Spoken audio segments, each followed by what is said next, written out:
నమస్కారం ఫ్రెండ్స్. ప్రస్తుత తరుణంలో ప్రాక్టికలీ మన ఖర్చులు మన డెస్టినీని, మన సేవింగ్స్ని, మన ఆర్థిక పరిస్థితిని డిసైడ్ చేస్తాయి. అసలు రియల్ ఎస్టేట్లో ఇన్వెస్ట్మెంట్, దాన్ని ఇన్వెస్ట్మెంట్ అని తప్పుగా డిఫైన్ చేస్తారు. ప్రాక్టికలీ అది లాంగ్ టర్మ్ ఖర్చుగా మారిపోతుంది. రిటర్న్స్ పక్కన పెడితే అసలు రాబోయే ఏళ్లలో మనం పెట్టబోయే ఖర్చు ఎలా పెట్టాలి, ప్రతి నెల ఈ ఇన్వెస్ట్మెంట్పై ఇన్స్టాల్మెంట్ రూపంలో మనం పెట్టబోయే ఖర్చు మన డెస్టినీని ఎలా డిసైడ్ చేస్తుంది. ప్రాక్టికలీ ప్రతి నెల ఈఎంఐ ఒక ఖర్చు కింద భావిస్తే ఆ ఈఎంఐని మనం ప్రతి నెల ఎలా జనరేట్ చేయాలి? ఒక 20 ఏళ్ళు ఈ ఖర్చుని భరిస్తే ఆ 21వ ఏట మనం పెట్టిన ఖర్చుపై ఫలితాలు ఏమన్నా వస్తాయా? ఇది ఒక ఇంట్రెస్టింగ్ ఆస్పెక్ట్ నేను మీ ముందు పెడుతున్నాను. మనం కడుతున్న EMI, you are not building asset, you are just paying a premium for your ambition to own a asset. అంటే మీరు అసెట్ కోసం పడుతున్న తాపత్రయాన్ని తీర్చుకోవడానికి ప్రతి నెల కడుతున్న ఈఎంఐ అది అసెట్కి దారి తీయదు, ఒక ఖర్చు కింద నమోదవుతుంది అని చాలామంది గమనించలేకపోతున్నారు. ఇండస్ట్రీలో దీన్ని ఇన్వెస్ట్మెంట్ అనడం, ఇండస్ట్రీలో దీన్ని పెట్టుబడి అని పెట్టడం, లాంగ్ టర్మ్ పెట్టుబడి అని చెప్పడం. అసలు అది పెట్టుబడి అంటే రేట్ ఆఫ్ రిటర్న్ ఫిక్స్డ్గా లేకపోవటం, రేట్ ఆఫ్ రిటర్న్ ఫిక్స్డ్గా లేకపోవటం, దాన్ని ఇదొక బిజినెస్ అని చెప్పటం. బిజినెస్లో రిస్క్లు ఉంటాయి, లోటుపాట్లు ఉంటాయి, అవకతవకలు ఉంటాయి, హెచ్చుతగ్గులు ఉంటాయి, గ్యారంటీలు ఉండవు. కాబట్టి దీన్ని బిజినెస్ అని చెప్పడం. అదే కాకుండా మీరు రిటైర్ అయ్యేసరికి మీ తల మీద ఒక స్లాబ్ ఉండాలి అని చెప్పటం. ఆ స్లాబ్ కాస్త బుదిబండగా మారి మీ మెడలో వేలాడుతుండడం, దాన్ని భరించలేక తిప్పలు పడడం, ఆ బుదిబండను మెయింటైన్ చేయడానికి ప్రతి నెల పాకులాడటం. ఇది ఒక జనరల్ అసెట్ ఓనర్, ప్లాట్ లేదా ఫ్లాట్ ఓనర్ అనుభవిస్తున్న వ్యధ. దీన్ని రియల్ ఎస్టేట్ టర్మ్స్లో స్మార్ట్గా ఇన్వెస్ట్మెంట్ అంటారు. ఇన్వెస్ట్మెంట్ బెడిసి కొట్టిందంటే బిజినెస్ అంటారు. బిజినెస్ బెడిసి కొట్టింది అంటే మేమేం చేయలేము, ఇది ప్రకృతి చేసిన అన్యాయము. అసలు పొలిటికల్ అట్మాస్ఫియర్ వల్ల మీ పెట్టుబడి కాస్త బిజినెస్ కాస్త బుదిబండగా మారి మీ మెడకు చుట్టుకుంది, మీ కర్మ అని ఒక జనరల్ హోమ్ ఓనర్, అసెట్ ఓనర్కి ఈ మాటలు వినాల్సి వస్తుంది. చాలామంది తమ వాక్చాతుర్యంతో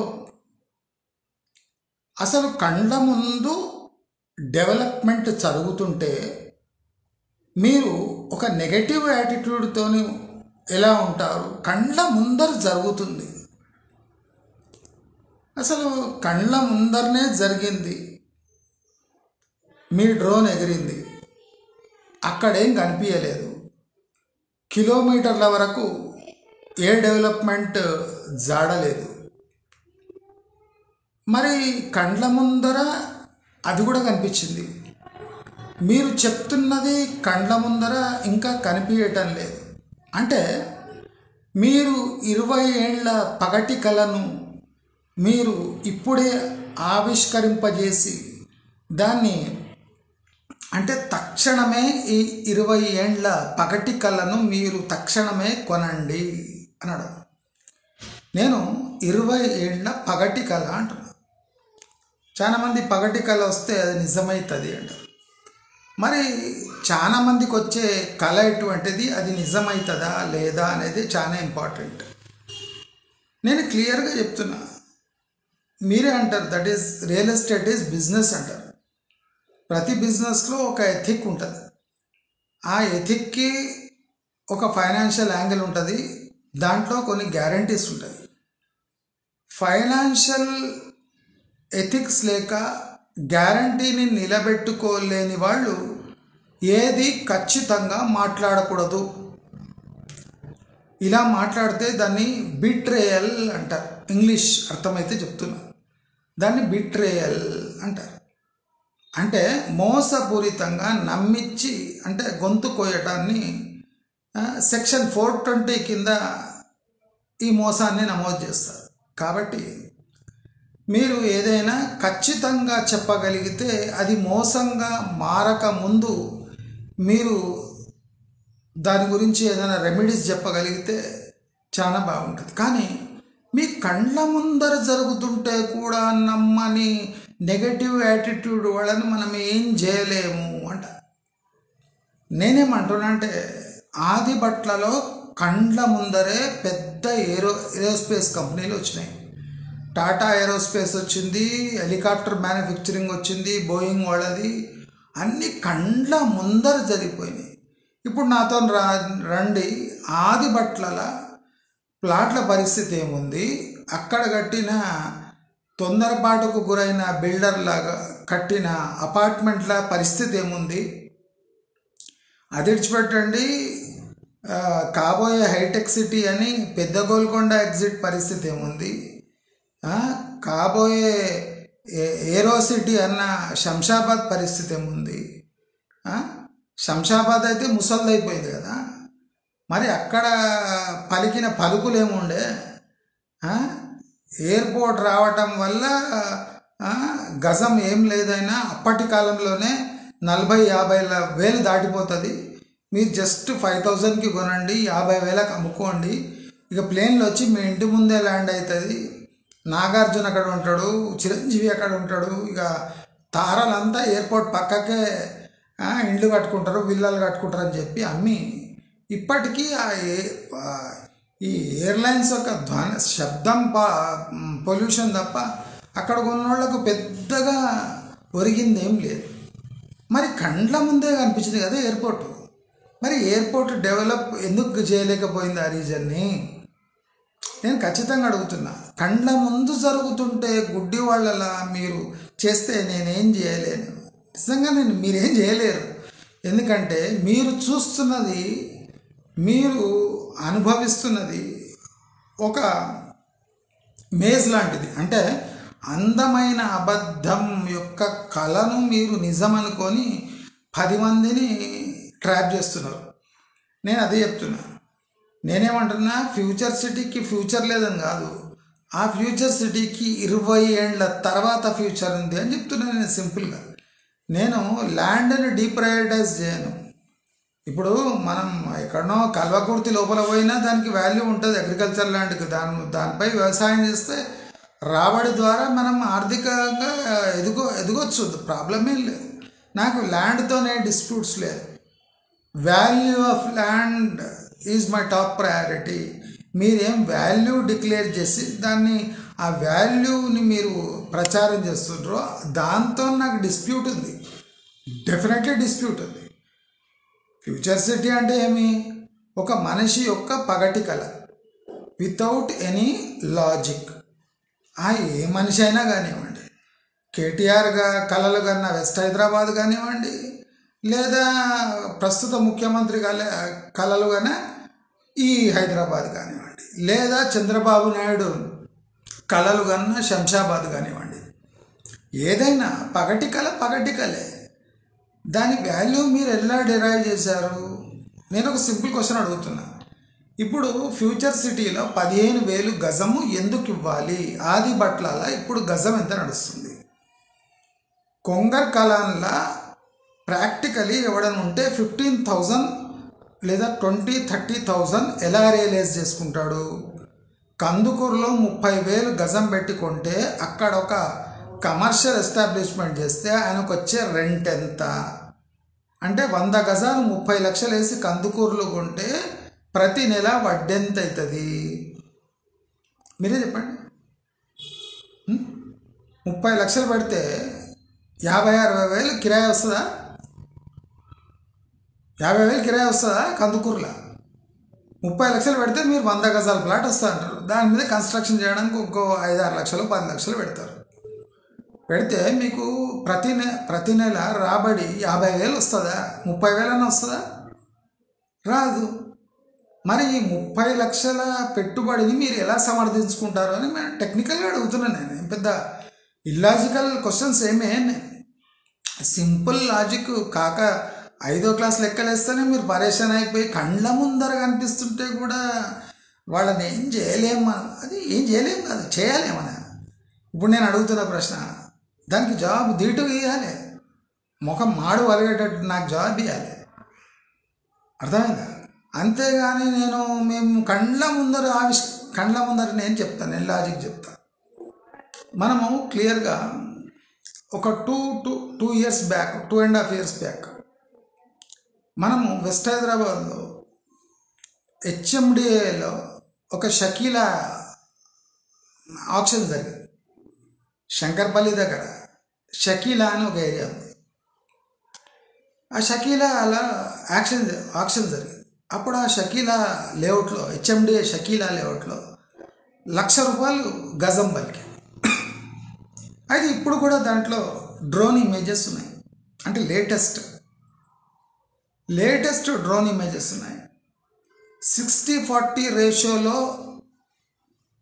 ఆ మోకిలా షకీలా ఏదైనా ఉండనే లేఅవుట్. అది మోకిలా లేఅవుట్ కాదు, షకీలా లేఅవుట్. ఎందుకో మేము మీకు చెప్తాను. అసలు ఈ షకీలా లేఅవుట్ ఎందుకు ప్లాన్ చేశారు గవర్నమెంట్ అంటే, ఎక్కడ లేని చోట సడన్గా అక్కడనే 60-40 రేషియోలో తీసుకొని అక్కడ ఆక్షన్ పెట్టి ఏం సాధించింది ప్రభుత్వం? ఏం సాధించింది? అక్కడనే ఎందుకు పెట్టినరు HMDA ఆక్షన్స్? ఇప్పుడు హైదరాబాద్ చుట్టుముట్టు లేదా వెస్ట్ హైదరాబాద్లో గవర్నమెంట్ ల్యాండ్స్ ఉన్నాయి, లేవని కాదు. మరి అక్కడనే చూస్ చేసుకొని దాన్ని ఒక లేఅవుట్గా మార్చి, అంటే ఏం లేకున్నా మార్కింగ్ వేసి, డిజిటల్ మ్యాపింగ్ వేసి దాన్ని అర్జెంటుగా ఆక్షన్ చేసి దాన్ని అర్జెంటుగా 15-20 వేలు ఉన్న గజాన్ని ₹1,00,000 తీసుకుపోయి వదిలిపెడితే ఇప్పుడు ఆ షకీలా HMDA లేఅవుట్లో పరిస్థితి ఏముంది? ఇప్పుడు అక్కడ 25,000 అడుగుతున్నారు గజం. ₹1,00,000 పబ్లిక్ ఆక్షన్లో ₹1,00,000 అని చెప్పిండ్రు. EMD కట్టినోడు కట్టేసి తీసుకోకుండా పారిపోయాడు. ఇప్పుడు అక్కడ ఎవరు ల్యాండ్ ఇచ్చిండ్రో వాళ్ళ పాలిటిక్స్ 40% ఉంది. ఆ 40% అమ్ముకోవాలి. ఇప్పుడు అమ్ముకోవడానికి పోతే 25,000కి అడుగుతున్నారు. ఆ తెలుగు మంత్రుడు ఏం చేశాడు?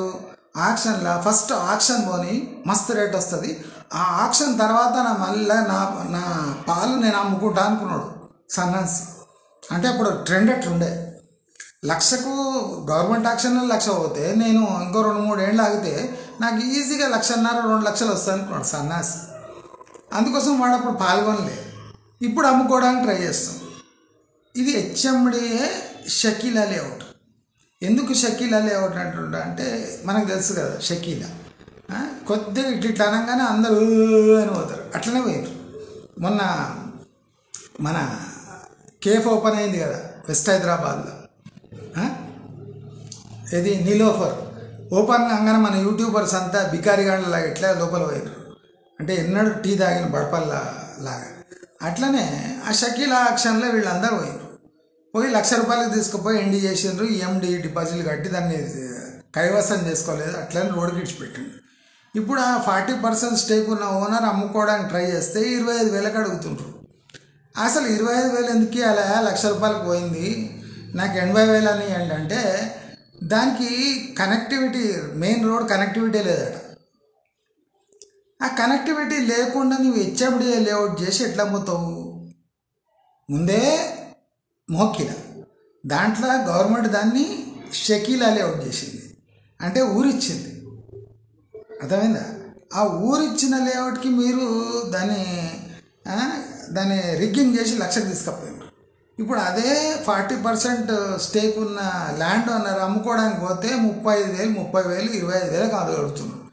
అసలు లింక్ మెయిన్ రోడ్డుకి లింకే లేదు. మరి లింక్ లేని లేఅవుట్కి మేము అంత మొత్తం చల్లించి ఏం లాభం? చుట్టుముట్టు అలాంటి లేఅవుట్సే చీపర్ రేట్లో దొరుకుతున్నాయి కదా. మరి లింక్ లేని లేఅవుట్కి మేము ఎందుకు ఇన్వెస్ట్ చేయాలి అంటున్నాట. ఇప్పుడు 40% స్టేక్ ఉన్న ఓనర్ ఏమనుకున్నాడు, ఇప్పుడే 1,00,000 అవుతుంది, 2 రోజులు ఆగితే 1,50,000 గ్యారంటీ నాకు అనుకున్నాడు. సన్నాసి 25,000కి వస్తుందని నాకు తెలియదు. అంటే ఇలాంటి బాగా మేధావులు కూడా ఇంత భయంకరంగా మోసపోయారు. కోట్ల వ్యవహారం కదా. గవర్నమెంట్కి 700 కోట్లు వచ్చినాయి ఆక్షన్ చేస్తే, తన పాలు ఆక్షన్ చేసుకుంటే. అంటే ఈయనకి అట్లీస్ట్ ఒక 400 కోట్లు రావాలన్నా. ఇప్పుడు పరిస్థితి ఏముంది? ఇప్పుడు 100 కోట్లు కూడా వస్తుంది దానికి, మొత్తం తన పాలు అమ్ముకుంటే. అరే ఇదేనా నాయన అనుకుంటే గవర్నమెంట్ తన పాలు అమ్మేసుకొని చెక్కేసింది. ఇప్పుడు డెవలప్ లోపల ఇంటర్నల్ రోడ్స్ వేసిన మెయిన్ కనెక్టివిటీ రోడే లేదు. ఇప్పుడు ఒక మేధావి అన్నాడు, గవర్నమెంటే స్వయంగా ఒక లేఅవుట్ వేసి దాన్ని డెవలప్ చేస్తుంటే, రోడ్లు వేస్తుంటే, ఇంత 7 ఇంచుల రోడ్ వేస్తుంటే మీకు కండ్లకు కనిపించటం లేదా? మీలాంటి కండ్లు లేని కబోదులని నేనేం చేయలేను. అక్కడ కూడా కండ్లున్నాయి, అక్కడ కూడా 7 ఇంచుల రోడ్ వేసిండు. అది ఎక్కడుంది? శంకర్పల్లిలో షకీలా లేఅవుట్లో ఉంది. షకీలా లేఅవుట్ అని చెప్తే అందరూ ఉరికిపోయినరు, ఆక్షన్ చేసిండ్రు. అంటే ఎక్కడ? వెస్ట్ హైదరాబాద్ పక్కనే ఉంది. ఆ షకీలా లేఅవుట్ని ఎందుకు డెవలప్ చేసిండ్రు అది ఎవరు ఆలోచించలే. ఆ షకీలా లేఅవుట్ కేవలం అపర్ణ గ్రూప్ వాళ్ళ వెంచర్లు చుట్టుముట్టున్నాయి. దానికి ఆటోమేటిక్గా రేట్ రావాలి. రోడ్డు సౌకర్యం లేని మోకిలాలో, అంటే షకీలాలో ₹1,00,000 గజం పోతే, ఇక main road connectivity radial road ఉన్న అపర్ణ ప్రాపర్టీస్ ప్లాట్లకు ఎంత రేట్ రావాలి? ఇది కాకి లెక్క. ఈ కాకి లెక్క కాస్త 2 ఏళ్లలో చేదుగా మారిపోయింది. అంటే వెస్ట్ హైదరాబాద్లో ఉన్న ఏకైక ప్రైమ్ హెచ్ఎండిఏ లేఅవుట్ గతి ఇలా ఉంటే, ఫ్యూచర్ సిటీలో 20 కిలోమీటర్ల లోపల without any radial roads, without any, అంటే డ్రోన్ విజువల్ ఎగిరిస్తే 10 కిలోమీటర్ల వరకు ఒక్క ఈగ కూడా కనిపించని చోట మీరు కండ్లకు కట్టినట్టు ఒక లేఅవుట్ వేసి 600 పైగా రైతులకు ఒక లేఅవుట్లో ప్లాట్లు కేటాయిస్తే, ఇది చూసి సంతోషపడి ఉబ్బిపోయి పరుగెత్తుకుంటూ వచ్చి మీ ఏరియాలో ఇన్వెస్ట్ చేయడానికి ఎందుకు లాజిక్ ఒప్పుకుంటలేదని అడుగుతున్నా. ఇప్పుడు వెస్ట్ హైదరాబాద్లో షకీలా హెచ్ఎండిఏ లేఅవుట్కే ఈ పరిస్థితి ఉంది. షకీలా ఎట్లుంటుందో తెలుసు కదా, లావు ఉంటుంది, ఏం పెద్ద ఉండదు, కానీ కొద్దిగా అనగానే చాలా అందరూ ఏముంది. సేమ్ అదే పరిస్థితి జరిగింది అక్కడ. అది షకీలా లేఅవుట్, మోకిలా లేఅవుట్ కాదు అది. ఇప్పుడు దాన్ని అర్థమవుతుంది. సొంగగార్చుకుంటూ పోతే సరిపోదు. ప్రాక్టికల్గా అక్కడ వాల్యూ ఏముంది. ఇప్పుడు కూడా మీరు దీన్ని ఏం చేస్తున్నారు? ఫ్యూచర్ సిటీ ప్రాజెక్ట్ని ఊర్వశి రౌతేలా ప్రాజెక్ట్ చేస్తారు. ఈ బాలకృష్ణ ఇట్లా కొట్టంగానే చూసిండ్రా, ఇట్లా బాలకృష్ణనే ఇట్లా కొడుతున్నాయి అంటే మీరు ఎంత కొట్టచ్చు అని ఊర్వశి రౌతేలా ప్రాజెక్ట్ తయారు చేశారు. దబిడి ఇప్పుడు ఎవడన్నా ఇన్వెస్ట్ చేసిందంటే అక్కడ దబిడి. అర్థమైందా? నేను అందుకోసం అన్నా, డ్రోన్లు ఎప్పుడు ఎగిరియాలి? ప్రాజెక్ట్ ఎక్స్ప్లెనేషన్ ఎట్లా చేయాలి, ఒక రోడ్డు పోతుంటే దాన్ని డిఫైన్ ఎట్లా చేయాలి. ఇప్పుడు అందరూ ఈ మెట్రో రైల్ డిపిఆర్ సబ్మిట్ చేసింది. డిపిఆర్ ఎట్లా సబ్మిట్ చేస్తే డీటెయిల్ ప్రాజెక్ట్ రిపోర్ట్లో వయబిలిటీ ఆఫ్ అ ప్రాజెక్ట్ అని ఉంటుంది. దాన్ని ఎట్లా ప్రూవ్ చేస్తారు? సిటీలో మీరు మెట్రో నడిపించి రిస్ట్రిక్టెడ్ మెట్రో నడిపిస్తే 6,000 కోట్ల నష్టం వస్తే, అసలు ఈగలు కూడా తిరగని ప్రాంతంలో, ఈగలు అంటే ఫ్లైస్, డెడ్ బాడీస్ మీద మీద కూర్చొని ఉంటాయి కదా, అటువంటి ఈగలు కూడా పోని ప్లేస్లో రాత్రి పోతే తోడేళ్ళు కుందేళ్ళు తిరిగే ప్రాంతంలో మీరు ఒక స్వయం ప్రకటిత ఒక లేఅవుట్ వేసేసి దాంట్లో 7 ఇంచుల రోడ్ వేస్తే అది ఎవరికి పనికి వస్తుంది? ఇప్పుడు రైతులు అడగండి, మీకు ప్లాట్ కేటాయించదు కదా, తక్షణం పోయి ఫ్యామిలీతో అక్కడ ఉండి సంసారం చేస్తారా అని వాడు అడుగుతాడు. అక్కడ పాండబ్బ లేదు, ఒక షాప్ కూడా లేదు, నేను పోయి ఏం చేయాలి అంటాడు. అంతేగా, ఇప్పుడు పోవాలి సంసారం చేయాలంటే నీళ్ళు కావాలన్నా ముట్టి కడుకోనికి, అవి కూడా లేవు, ఇంటికి పోవాలి అంటాడు తెలంగాణ భాషలో. మీ దగ్గర జాబ్ ఏముంది? ఏం లేదు. కండ్ల ముందర హెచ్ఎండిఏ వాళ్ళు, హెచ్ఎండిఏ కాదు హెచ్ఎంఆర్ వాళ్ళు మెట్రోపాలిటన్ రీజన్ అట, అంటే నాయిడాతో సమానంగా తీర్చిదిద్దుతారన్నట్టు. ఈగలు కూడా తిరగని ప్రాంతాన్ని మీరు హెచ్ఎంఆర్ రీజన్గా మార్చేసి ప్రైమ్ ఏరియా అని చెప్పి ప్రజలనంతా సన్నాసులు చేసి, ఇప్పుడు చూడండి ఈ 13,000 ఎకరాలు కాకుండా అదనపు 15,000 ఎకరాలు ప్రభుత్వం సేకరించడానికి రెడీగా ఉంది. అంటే అర్థమేమి? మీరు హెచ్ఎండిఏ లేఅవుట్లు చేసినా ఏం లేఅవుట్ చేసినా ప్రభుత్వం కింద అక్కడ ల్యాండ్ అక్విజిషన్కి డిసైడ్ చేసిందంటే మీ లేఅవుట్లు మొత్తం మటుమాయం అవుతాయి. ఒక రేడియల్ రోడ్ పోయింది, దాని సెంట్రల్ లైన్ నుంచి దాని పక్క నుంచి ఎక్కడి నుంచైనా పోయింది, లేదా ఇండస్ట్రియల్ ప్రయారిటీ ఇచ్చి ఇండస్ట్రీస్కి ఇచ్చేస్తామంటే మీరు ఏం చేయలేరు. ఎకరాల్లో ఉన్నవాళ్ళు ఎక్కడైనా మనకు 1000 గజాలు మిగులుతుందేమో రోడ్లు పోతే, ప్లాట్ అలొకేషన్ అయితే ఏమైనా అయితే. అంటే ఒక 10 ఎకరాలు ఉంటే మనకు 3-4 ఎకరాలు పోతుంది, ఇంకో 5 ఎకరాల్లో ఎంజాయ్ చేస్తాడు. కానీ మీరు ప్లాట్ తీసుకొని హెచ్ఎండిటీసీపీ లేదా మీ సోకాల్డ్ ఫామ్ ప్లాట్స్ తీసుకున్న వాళ్ళ పరిస్థితి ఏమి? ఒక రోడ్డు పోయింది, లేదా ఒక ఇండస్ట్రీకి ఎలకేట్ చేసిండ్రు, మొత్తం లేఅవుట్లు రద్దయినాయి, హెచ్ఎంఆర్ ప్రకారం కొత్త నిబంధనలు వచ్చినాయంటే ఇప్పుడు త్వరగా అర్లీ బర్డ్స్ పోయి అక్కడ ఇన్వెస్ట్ చేస్తే వాళ్ళ పరిస్థితి ఏమి? నా సూటి ప్రశ్న. అది జాబీ. అంతేగాని వచ్చింది లారీలు వచ్చినాయి, బ్లాక్ టాప్ రోడ్స్ వేస్తుండ్రు, ఆ రైతులకు ఇచ్చింది రైతులకి సంతృప్తిగా ఉందా లేదా అడగండి పోయి. రైతులు ఉండగలరా? రైతులు అమ్ముకోగలరా? ఇప్పుడు తక్షణమే రైతు అమ్ముకుంటే వానికి వచ్చే డబ్బు ఎంత? మీరు చెప్తున్నట్టు గవర్నమెంట్ ఆక్షన్ పెడితే 13,000 ఎకరాలు మామూలుగా. ఇప్పుడు సింపుల్గా చెప్తా, వెస్ట్ హైదరాబాద్లో షకీలా లేఅవుట్ ఉంది హెచ్ఎండి. ఆ షకీలా లేఅవుట్లో అది ఒక చిన్న లేఅవుట్, 150 ఎకరాల లేఅవుట్. అది ఆ లేఅవుట్లో కష్టపడి దాన్ని రిగ్గింగ్ చేస్తే 25,000 నుంచి ₹1,00,000 తీసుకుపోయారు.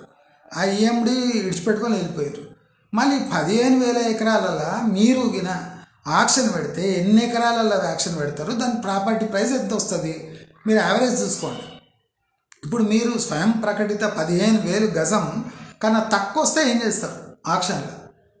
అంటే మీరు తక్షణమే రియంబర్స్ చేస్తారా ముందే కొన్నటోడిని? ఫర్ ఎగ్జాంపుల్ 15,000కు ఒక గజం కొన్నాడు ఎవడో అమ్మాయికు, లేదా బాగా ఇంటెలిజెంట్ ఫ్యూచరిస్టిక్ థాట్ ఉన్నాడు, రేపు మీ పబ్లిక్ ఆక్షన్ పెడితే 8,000 10,000 పోయింది, 8,000 10,000 గజం పోయింది. అంటే తక్షణమే మీరు ఆ 7,000 5,000 ఈ కొన్నవాడికి రియంబర్స్ చేయడానికి మీ రియల్ ఎస్టేట్ సంస్థలు ఒప్పుకుంటాయా? ఒప్పుకోవు కదా. కొనుక్కున్నారు అయిపోయి అనుకుంటారు, అయిపోయి రాత్ గయి బాత్ గయి అంటారు, ఒకటే మాట అంటారు.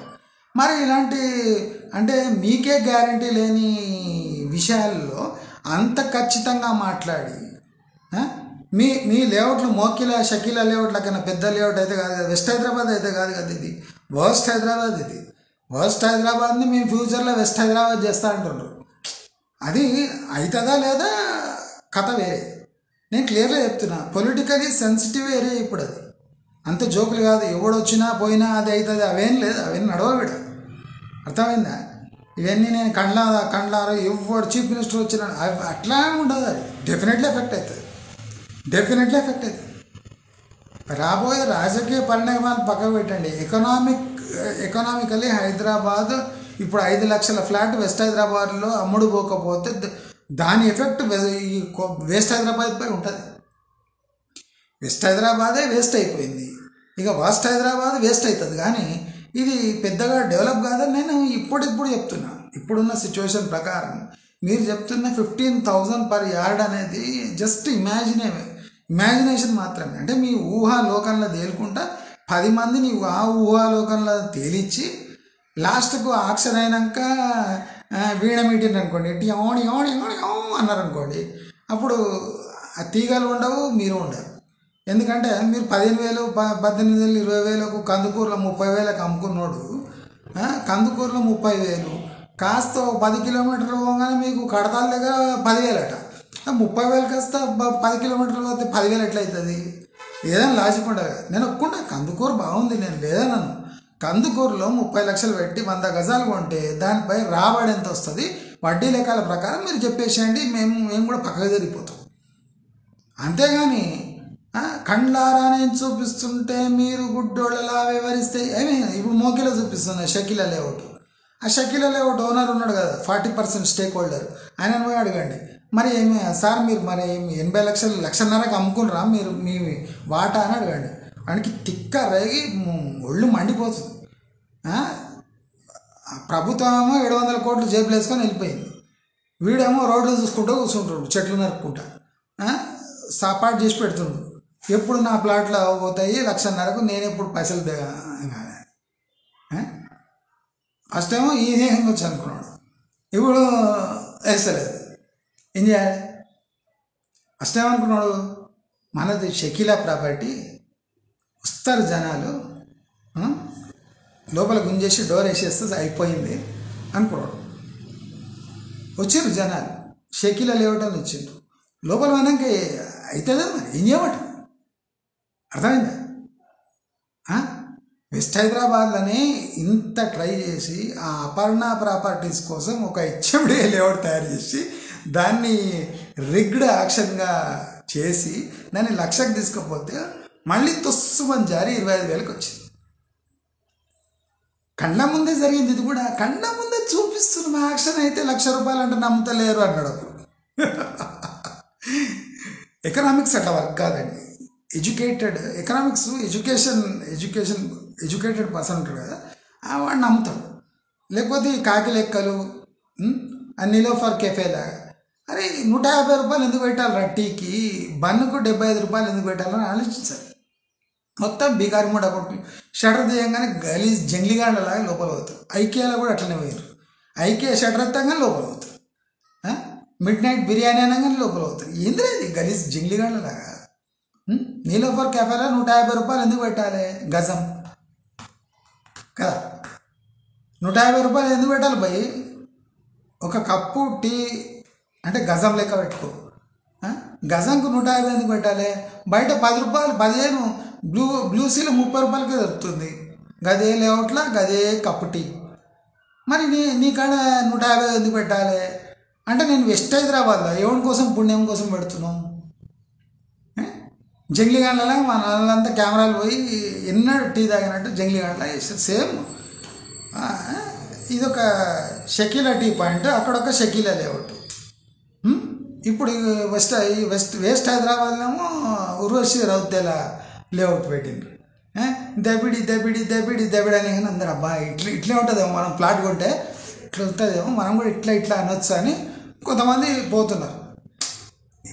పోతే పోయింది పోయి, మనం లాస్ట్కి ఆమె ఇట్లా ఉంటుంది, మనం ఇట్లా అనొచ్చు, దబిడి అనొచ్చు, మస్తు మజా వస్తుందని పోతున్నారు.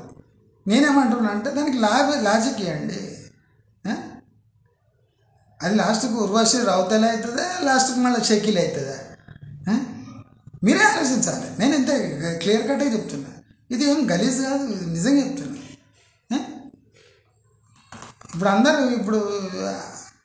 షకీలాకి అట్లా 1,00,000 రూపాయలు తీసుకుపోయాను, ఉర్వశి రౌతేలా అంటున్నాను ఇప్పుడు కొత్తగా.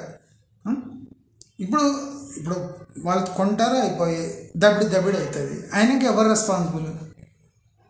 నేను కళ్ళారా చూపించిన సార్. నేను అనుకోకుండా అది రాజకీయాల్లో ఇది సహజంగా ఇట్లా అవుతుంటుంది. అంటే ఎక్కడ పోవాలి మనం అనుకోలేదు సార్. మనం ఉర్వశి రౌతేలా అంటే ఇంకో ఎవరో బి గ్రేడ్ యాక్టర్స్ వచ్చింది. మేమేం చేయాలి? మేము ఫస్ట్ ఉర్వశి రౌతేలా అనుకున్నాం సార్. మేము పైసలు కూడా అట్లే పెట్టినాము. గవర్నమెంట్ కూడా బ్లాక్ టాప్ 7 ఇంచ్ లోడ్ వేసింది, కింద కంకర్ 10 ఇంచులే వేసింది. బడప్పల్ తెలంగాణ వాళ్ళే అంత అంటారు లాస్ట్. అప్పుడు ఏమవుతుంది పరిస్థితి కొన్ని వాళ్ళది? దయచేసి ఈ 20 ఏండ్ల పగటి కళలు ప్లస్ ఈ కిలోమీటర్లను నిమిషాలుగా మార్చే విధానము ఇవి మానుకోండి. కేవలం 50 కిలోమీటర్ డిస్టెన్స్ని 20 నిమిషాలలో చేరుకోవచ్చు. 200 km/h స్పీడ్తో కారు తోలితే రేపు కార్లన్నీ 200 కిలోమీటర్లు తక్కువ పోవు సార్. మీ లేఅవుట్కి మీరు జస్ట్ 20 నిమిషాలు చేరుకుంటారు. బుల్లెట్ ట్రైన్లా పోతాయి కార్లు. అంటే నడిపేటోడికి 200 km/h స్పీడ్కి పోయేటట్టు రోడ్లు ఉండాలి, వానికి నైపుణ్యం ఉండాలి, వాడిని లేఅవుట్ అక్కడ చేరుకోవాలి. నువ్వు 50 కిలోమీటర్లు 20 నిమిషాల్లో చేరుకుంటా అని చెప్పి అతి సమీపంలో అని చెప్పి వరంగల్ని కూడా అతి సమీపంలో కూతవేటు దూరంలో అన్నారు. ఊరిని అమ్మ యాదాద్రిలో ప్లాట్లు అమ్మేటప్పుడు వరంగల్ కూడా కూతవేటు దూరం అంట, 200 కిలోమీటర్ల దూరం ఉంది. ప్రతి ఒక్కడు ఒక లేఅవుట్ వేసేసి దాని ఇప్పుడు మనం ఇట్లా యాదాద్రి దాటంగానే ఇంకా వరంగలే హన్మకొండ అని చూపిస్తారు. ఊరిని అమ్మ హన్మకొండ ఇట్లా నడుచుకుంటూ పోవచ్చు అనుకున్నాం. ఎవడన్నా యాదాద్రిలో దిగి తెగనోడు అరే చల్తే जा सकते भाई वो लेआउट में दिखा रहा हूँ యాదాద్రి పోతే హన్మకొండ ఆతాకతే అంటాడు. వాడు నడుచుకుంటూ పోతే చస్తాడు. వాడు 100 కిలోమీటర్లు ఉంది, 120 కిలోమీటర్లు ఉంది ఆడ హన్మకొండ. మరి ఇట్లా పోతారా? మీరు లేఅవుట్ చూపించేది ఏంది? మీరు డిస్టెన్స్ టు టైం రేషియో ఏంది? ఆ కార్లు 200 కిలోమీటర్ స్పీడ్తో పోయే కార్లు ఏంది? మీ లాజిక్ ఏంది? నీవే ఒకసారి ఇప్పుడు చెప్తుండారు అరే కళ్ళారు చూపిస్తుంటే కళ్ళు లేని కబోది అంటుండు. అట్లా కాదు భయ్, నేనేమంటా నువ్వు కారు ఇడిచిపెట్టు, ఒక సైకిల్ వేసుకో. ఒక సైకిల్ నేను చెప్తున్నాను. ఇప్పుడు నన్ను అంటున్నాను కదా నెగిటివ్ యాటిట్యూడ్ అని, నువ్వు సైకిల్ వేసుకో, గేర్ సైకిల్ తీసుకో. పోనీ నీకోసం నేను ఇస్తాను. గేర్ సైకిల్ తీసుకొని నువ్వు స్టార్ట్ కాదు. ఇబ్రాహీంపట్నం నుంచి, ఆదిబట్ల నుంచి, కొంగరకల నుంచి నువ్వు ఫ్యూచర్ సిటీ దిగి మంచి గేర్ సైకిల్ తీసుకో. పోయి ఎంత టైంలో వాపస్ వస్తావు అయినాక నేను అక్కడనే మన బొంగళూరు జంక్షన్ దగ్గర నిలబడింట. నువ్వు పోయి రా, వచ్చినాక నీ అభిప్రాయం చెప్పు. ఇప్పుడు నువ్వు కండు లేకుండా నేను చూపిస్తున్నా మీరు నమ్ముతలేరు అంటారు కదా, నమ్ముతాం భయ్. నువ్వు ఒక గేర్ సైకిల్ తీసుకొని కొంగరకల నుంచి నీ ఫ్యూచర్ సిటీకి పోయి రిటర్న్ రా. నేను బొంగళూరు దగ్గర నిలబడింట బస్ స్టాప్లో. అక్కడ వచ్చి నీ అభిప్రాయం నువ్వు వస్తావా, రిటర్న్ వస్తావా? మరి అట్లా అంటే అంత కనెక్టివిటీ లేని ప్లేస్ని నేను కళ్ళ ముందర చూపిస్తున్నా, మీరు నమ్ముతలేరు. మరి చంపుతాను, ఇట్లా కోపం వస్తుంది. కానీ లక్షలు పెట్టి ఎవడని ఇన్వెస్ట్ చేస్తే వాడి పరిస్థితి ఏంది? వాడు ఏదో ఉర్వశి రౌతేలా అంటాడు. లాస్ట్కి అది షకీలా ప్లాట్ అయింది అనుకో, వాడి కళలు చదివిపోవా? ఇంట్లో వాళ్ళు ఏమంటారు? ఏమైనా నువ్వు ఉర్వశి రౌతేలా అంటివి, లేఅవుట్ అంటివి, లాస్ట్కు షకీలా ప్లాట్ వెళ్ళే మోకిలా గతి పట్టే దీనికి అంటే ఎవడు రెస్పాన్సిబుల్? నీకేం గ్యారంటీ ఉంది? మెట్రో రైల్ డిపిఆర్ వేస్తే వచ్చేస్తుందా? ప్రభుత్వం ఇట్లా తీసుకొని వస్తుందా? సెంట్రల్ గవర్నమెంట్ కట్టలు తీసుకొని వచ్చి అమ్మ డిపిఆర్ ఇచ్చేది కదా తీసుకోండి అని పైసలు ఇస్తా? ఫస్ట్ వయబిలిటీ రిపోర్ట్ ఏముండదా? మీ సిటీలోనే 6,000 కోట్ల నష్టంతో నడుస్తుంది మెట్రో రైలు, మీరు ఏ ముఖం పెట్టుకొని డిపిఆర్ ఇస్తారు దీనికి అని అడగరా? షామీర్పేటకే డిపిఆర్ వేయడానికి ఇట్లా అవుతుంది గవర్నమెంట్కి.